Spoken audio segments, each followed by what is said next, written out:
नमस्कार दोस्तों, स्वागत करते हैं आपका in this report and analysis में। तो चलिए बात करते हैं रशिया का hypersonic missile armoured warship nuclear submarine flex muscle Florida के कोस्ट से सिर्फ 90 माइल्स दूर है। जून 12 से रशिया का न्यूक्लियर पावर्ड सबमरीन क्यूबा में कोऑपरेटिव ड्रिल्स के लिए डॉक हुआ है 60 इयर्स क्यूबन मिसाइल क्राइसिस के बाद। नेटो का P-8 Poseidon anti submarine plane Russian fleet पे नजर रखे हुए था, जिसे शिप एडमिरल गोर्शकॉव लीड कर रहा था और जो जिरकॉन हाइपरसोनिक मिसाइल से कम था। मई 17 को शुरू ही लंबी सेपरेशन अब क्यूबा की कैपिटल में आके खत्म हुई है।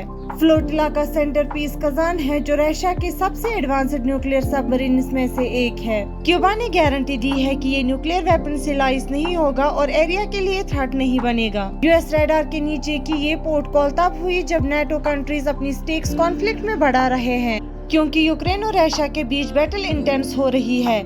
यूएस और क्यूबा के बीच का सबसे नजदीक पॉइंट सिर्फ 145 किलोमीटर्स है, इसीलिए ये रशिया सबमरीन्स को दिखाने और उनके बारे में जानने का एक बढ़िया मौका है। मैलकीत इंजीनियरिंग ब्यूरो ने यासिन क्लास सबमरीन्स बनाई है, जो nuclear powered cruise missile submarines है और सेवमेर शिपयार्ड में कंस्ट्रक्ट हुए हैं। रशियन अंडरसी फ्लीट में सबसे quite Kazan different anti ship और ग्राउंड स्ट्राइक मिसाइल से लैस है।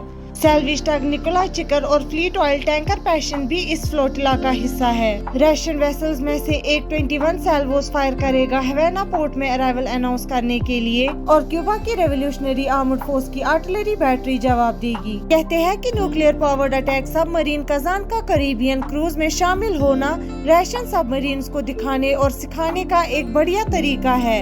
रशियन प्रेसिडेंट व्लादिमीर पुतिन के थ्रेट के बाद जो बोला था कि मॉस्को एसिमेट्रिकल स्टेप्स ले सकता है दुनिया के कहीं और, प्रेसिडेंट जो बाइडेन के यूक्रेन को यूएस प्रोवाइडेड वेपन्स यूज करने की परमिशन देने के बदले में यूएस ने रशियन वारशिप की क्लोज प्रॉक्सिमिटी को नोटवर्दी बट अनकंसर्न्ड बोला है। Cuban president Miguel Diaz Canel के 2022 में पुतिन से मिलने के बाद से रशिया और क्यूबा के रिलेशंस इम्प्रूव हुए हैं।